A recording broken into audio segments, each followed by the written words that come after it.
Hello friends, स्वागत है आपके अपने यूट्यूब चैनल गायत्री ऑफिशियल में। आपका एसएससी कांस्टेबल जीडी अभी मेडिकल आप लोगों के चल रहे हैं और मेडिकल में देखिए डॉक्यूमेंट वेरिफिकेशन हो गया। उसके बाद डिटेल मेडिकल एग्जामिनेशन आप फिट हो जाते हैं, आपको ये कह दिया जाता है कि आप जाइए घर, आपका रिजल्ट बन जाएगा।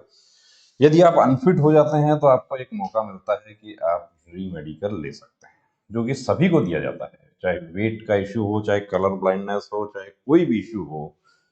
अब कई बार ऐसी स्थिति होती है कि 1 पॉइंट होता है, 2 पॉइंट होते हैं, मैक्सिमम क्या होता है कि 3-4 पॉइंट हमने देखा कि एसएससी जीडी के मेडिकल में 3 से ज्यादा पॉइंट, 3-4 ज्यादा मैक्सिमम पॉइंट कैंडिडेट को बनते हैं। कई बार ऐसी स्थिति होती है कि जैसे टैटू है, अब एक टैटू में ही वो अनफिट हो जाना है तो दूसरे पॉइंट नहीं लिखे जाते। लेकिन आपको एक केस यहाँ पर दिखा रहे हैं, इसमें देखिए टोटल 6 पॉइंट उनका लिखा जाता है।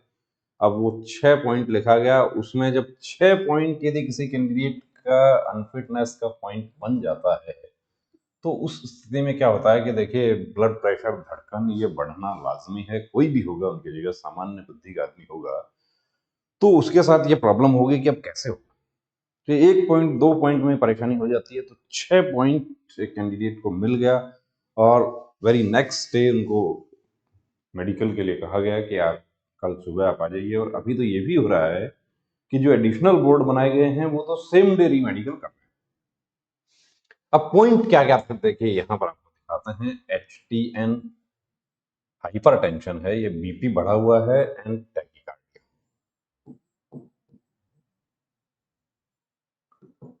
धड़कन, बीपी कितना होना चाहिए? 120/80 आप पढ़ते हैं। अब कितने तक फिट हो सकता है? तो 140, 90 और 160, ये बहुत सारे वीडियोस में हमने बताया। अब इसमें क्या होता है कि यदि 35-36 भी रहता है और ये 85, 86, 87 तक भी रहता है तो भी आपके लिए रिस्क रहता है।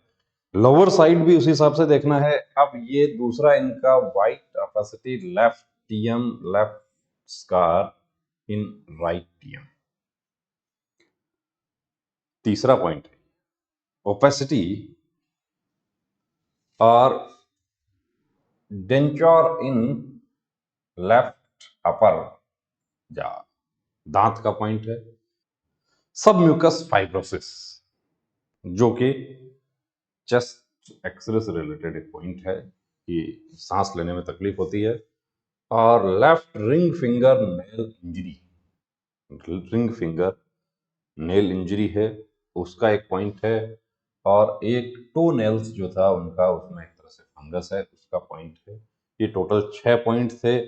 री मेडिकल होता है, री मेडिकल में देखिए ब्लड प्रेशर का जो गाइडलाइन है वो ये कहती है कि कैंडिडेट को कम से कम उसको 24 घंटे का समय दिया जाए। एडमिट भी किया गया है, कुछ सेंटर्स पर कैंडिडेट्स को एडमिट भी किया जा रहा है, ओवरनाइट एडमिट किया गया और एडमिट करके उनके डिफरेंट टाइम इंटरवल्स पर उनके बीपी नापे जाते हैं कि वो कहीं एडमिट इसलिए कि वो कोई मेडिकेशन टैबलेट वगैरह तो नहीं है।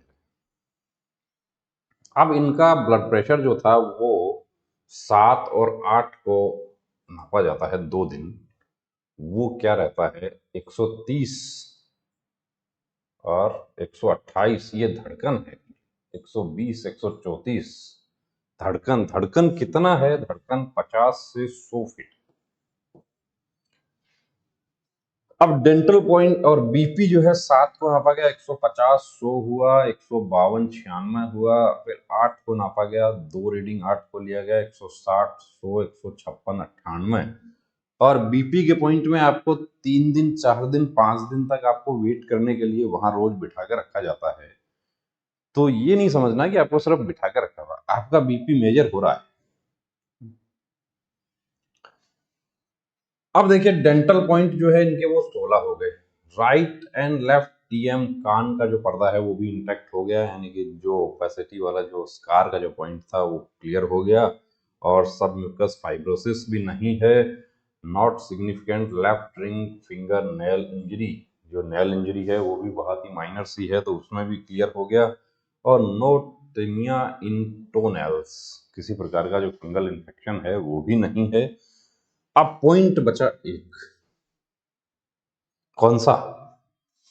हाइपरटेंशन और टैकीकार्डिया। जो कि किस लिए हो गया था कि देखिए, जब आप फौजी कैंप में आप जाते हैं तो वहाँ पर एक्साइटमेंट की वजह से ये क्या मेरा रिजल्ट होगा, जब भी हमारा कोई भी रिजल्ट चाहे एग्जाम का हो या चाहे कैसा भी रिजल्ट हो, वो जब डिक्लेयर होने वाला होता है तो एक्साइटमेंट होना स्वाभाविक है। और उस एक्साइटमेंट की वजह से क्या हुआ कि ये बीपी का पॉइंट इनका बन गया। अब इनको यदि पहले से थोड़ी सी भी देखिए जानकारी होती तो इसका पहले से अपना ट्रीटमेंट लेकर जा सकते थे। अब जानना चाहते हैं कि क्या मैं कुछ इसमें दावा कर सकता हूँ। अब देखिए, इसमें क्या दावा आप करेंगे, क्योंकि आपको 24 घंटे का जो समय देना चाहिए वो आपको दिया। हाँ, आप ये कहते हैं कि मुझे एडमिट नहीं किया। एडमिट नहीं किया वो कोई ज़रूरी नहीं है कि मेडिकल अफ़सर बाध्य नहीं है आपको एडमिट करे। बिना एडमिट किए भी आपके जो 4 रीडिंग जो आपके लिए हैं 2 दिन में, तो इसमें किसी प्रकार का कोई चैलेंज करने वाली स्थिति नहीं है। क्योंकि हर कोई कैंडिडेट जो अनफिट हो रहा है वो ये चाह रहा है कि मैं क्या चैलेंज कर सकता हूँ। चैलेंज आप उस स्थिति में इसको कर सकते थे जब 7 को ही आपका सिर्फ एक सिंगल रीडिंग करके आपका और आपको अनफिट कर दिया जाता, एक धड़कन नाप के आपको अनफिट कर दिया जाता, आप बिल्कुल चैलेंज कर सकते थे। जैसा कि 2018 की भर्ती में काफ़ी कैंडिडेट्स को इस तरीके से अनफिट किया था, लेकिन उन्होंने इसको चैलेंज किया और वो जब इस तरह के रिट पिटिशंस दाखिल हुई हाई कोर्ट्स में, तो आप फोर्स के जो मेडिकल अफसर हैं वो भी पूरी तरीके से सावधान हैं, पूरा तरीके से उसको फॉलो कर रहे हैं मेडिकल गाइडलाइन को। हाँ, कहीं किसी केस में यदि फॉलो नहीं हो रही है वहां चैलेंज कर सकता है। अब पर्टिकुलर ये जो कैंडिडेट हैं ये जानना चाहते हैं कि मैं, अब एक पॉइंट इनका ये कि मैं जो हार्ड पॉइंट है उनमें फिट हो गया, मैं तो नॉर्मल सा पॉइंट है उसमें अनफिट हो गया। देखिए, मेडिकल सूटेबिलिटी तय करने का अधिकार जो है वो फोर्स के डॉक्टर्स का है। अब आप बाहर जाकर आप बीपी नपवाते हैं, मेडिकल कॉलेज में आप ब्लड प्रेशर आप चेक करवा रहे हैं, वहां पर आपका ब्लड प्रेशर बिल्कुल 120/80 आ रहा है, तो इसका मतलब ये नहीं है। बीपी जो इनके पास आ गया, अब इसको यदि आप चैलेंज भी करते हैं तो कोर्ट में इनकी तरफ से यही जवाब होगा कि हमने हमारी तरफ से पूरा मेडिकल गाइडलाइन फॉलो करते हुए ब्लड प्रेशर मेजर किया है। बहुत रेयर चांस है इसमें कि आपको दोबारा से मौका मिल जाए, क्योंकि मेडिकल गाइडलाइन फॉलो करते हुए, प्रिंसिपल्स ऑफ नेचुरल जस्टिस का पालन करते हुए यदि आपके साथ फिट अनफिट आपको किया जा रहा है तो वहां पर कोई रास्ता नहीं बचता है। रास्ता इसका जो है वो एक ही है कि अब आगे आने वाली आप भर्तियों की तैयारी करें। आपको पता चल गया कि मेरा प्रॉब्लम क्या है। कुछ हमारे कैंडिडेट्स को क्या कैंप के बाहर ब्लड प्रेशर बिल्कुल नॉर्मल होता है, कैंप के अंदर जाते ही बढ़ जाता है, तो उसका सॉल्यूशन है उसका, लेकिन उसका सॉल्यूशन उस स्थिति में नहीं है जब आपको पॉइंट मिल जाता है। उसका सॉल्यूशन है डिटेल मेडिकल एग्जामिनेशन में, उसका बिल्कुल सॉल्यूशन है। कुछ हमारे कैंडिडेट्स को टेंशन की वजह से नींद नहीं आती, उनका जो पेट का जो सिस्टम है, डाइजेस्टिव सिस्टम, वो प्रॉब्लम हो जाता है। आज भी एक कैंडिडेट हमारे पास आए थे, इनका डाइजेस्टिव सिस्टम इस कदर खराब हो गया कि वो टेंशन में उनको ये लग रहा है कि मुझे इंटरनल पाइल्स हो गया है। चेकअप करवाया तो कोई इंटरनल पाइल्स नहीं, बिल्कुल नॉर्मल है। कॉन्स्टिपेशन की वजह से ऐसा प्रॉब्लम हो गया, टेंशन हो रहा है, मेडिकल है, क्या होगा क्या नहीं होगा, तो टेंशन करने की जरूरत नहीं है। जिस तरीके से देखिए आप अपना तैयारी करते हैं और पॉइंट मिल जाता है तो थोड़ा सा पैशंस रखने की जरूरत होती है। अब ये इनका एक्चुअली क्या हुआ कि ये इन पॉइंट्स की वजह से, जो बाकी पॉइंट्स हैं उनकी वजह से ये धड़कन और ये नॉर्मल नहीं हुआ। यदि हो सकता है कि एक ही पॉइंट होता तो इनका ब्लड प्रेशर और धड़कन दोनों नॉर्मल हो जाते और फिट हो जाते। तो बने रहिए दोस्तों चैनल के साथ। और सभी अनफिट कैंडिडेट्स जो हैं वो देखिए, हर किसी को लगता है कि मेरे साथ नाइंसाफी हुई है, इनजस्टिस हुआ है, तो पहले आपको medical guideline review, medical guideline क्या है वो सब आपको देखना चाहिए। उसके बाद आप जो रिट पिटीशन है उसकी आप कार्रवाई कर सकते हैं। बिना मेडिकल गाइडलाइन फॉलो किए हुए आपको अनफिट किया है, आप बिल्कुल चैलेंज कर सकते हैं। लेकिन मेडिकल गाइडलाइन फॉलो करते हुए अब यहाँ पर 2 दिन ब्लड प्रेशर धड़कन नापा गया है तो कोई रास्ता नहीं रहता है। रास्ता भी यही है कि इसको भूल जाएं और आगे आने वाली भर्तियों की तैयारी करें। जय Hind. Gayatri pre medical centre, Sikar, Rajasthan.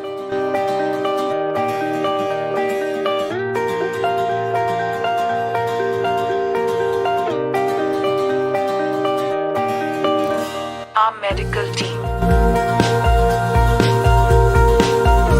eye specialist, MD physician,